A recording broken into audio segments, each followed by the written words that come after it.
Et salut tout le monde, aujourd'hui on va parler des mouvements de Marc Bergevin durant l'été. J'ai déjà fait une vidéo concernant le repêchage et j'ai fait une vidéo concernant l'échange de Max Domi et Josh Anderson.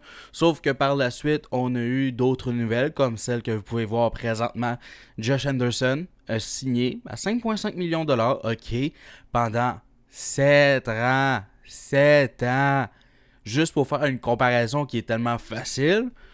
On va aller regarder le contrat de Tom Wilson, qui a signé après avoir gagné la Coupe Stanley, by the way. Il a signé 6 ans à 5,1 millions de dollars. Donc, présentement, ce que Bergevin pense, c'est que Anderson est un meilleur joueur que Wilson.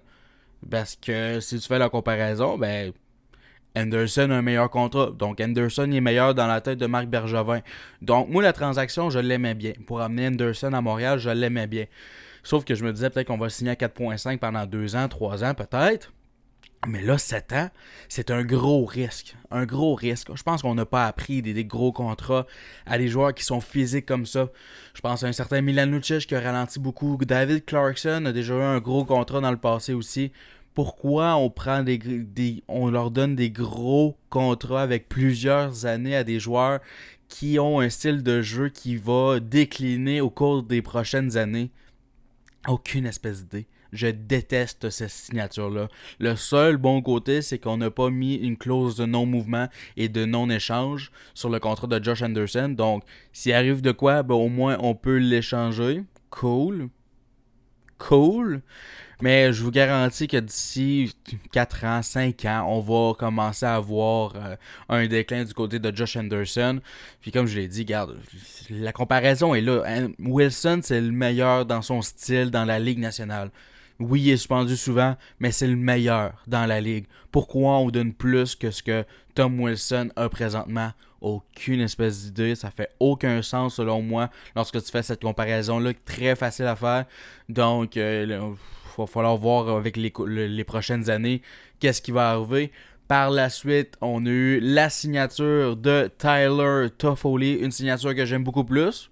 4,25 pendant 4 ans, c'est très bon pour Tyler Toffoli. À quoi s'attendre pour Tyler Toffoli? Moi, je pense que la comparaison avec Thomas Tatar est assez évidente et quand même très facile à faire. Les deux joueurs, c'est des joueurs qui jouent très bien à 5 contre 5, sauf que Toffoli, lui, joue à droite, Tatar joue à gauche. Donc, en fait, Toffoli joue à gauche, mais il est droitier. Donc, on va dire ça comme ça. Mais moi, j'aime bien la signature. Je pense que c'est sorti un peu de nulle part. On parlait de Hall, mais finalement, on sait que Tyler Hall n'a même pas reçu d'offre du Canadien de Montréal. Donc, la signature de Tyler Toffoli pour seulement 4,25 millions de dollars pour un joueur qui est capable de faire du 20 buts, 25 buts, même peut-être 30. Il l'a déjà fait une fois dans sa carrière. Va-t-il être capable de le refaire? Ça se pourrait très bien. Le gros problème de Tyler Toffoli, ça, c'est les statistiques avancées. C'est ce qu'il va faire en but pour, comparativement à ce qu'il est supposé faire en but pour. Donc, avec les chances de marquer qu'il fait sur la patinoire, on dit qu'il serait supposé être encore meilleur que ce qu'il fait présentement statistiquement. Donc, c'est un joueur qui va travailler super bien autour du filet, va emmener la rondelle jusqu'au filet, mais la touche de finition, c'est qu'est-ce qui lui manque. Comparativement, mettons, à un Brendan Gallagher, que lui, c'est la touche de finition, sa spécialité en avant du filet pour marquer des buts pelletés, comme on dit. Donc, Toffoli, ça va être intéressant de le voir dans les prochaines années.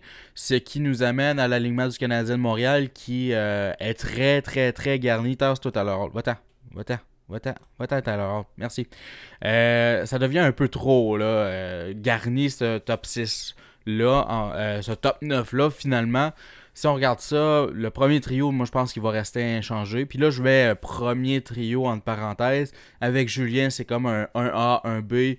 Puis on va avoir un 1C cette année, je pense. Ou un 2A, 2B, 2C. Je pense que ça va être plus ça. Parce que c'est pas vraiment. On n'a pas un premier trio. On a vraiment 3 deuxièmes bons trios, je trouve.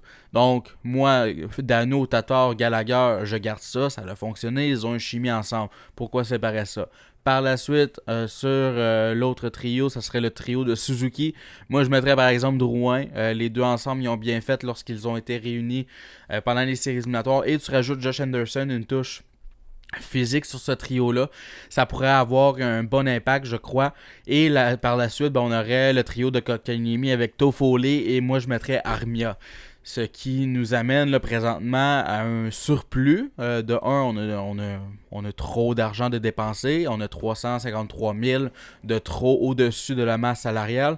Donc ça veut dire que Bergevin, sa saison morte n'est pas terminée.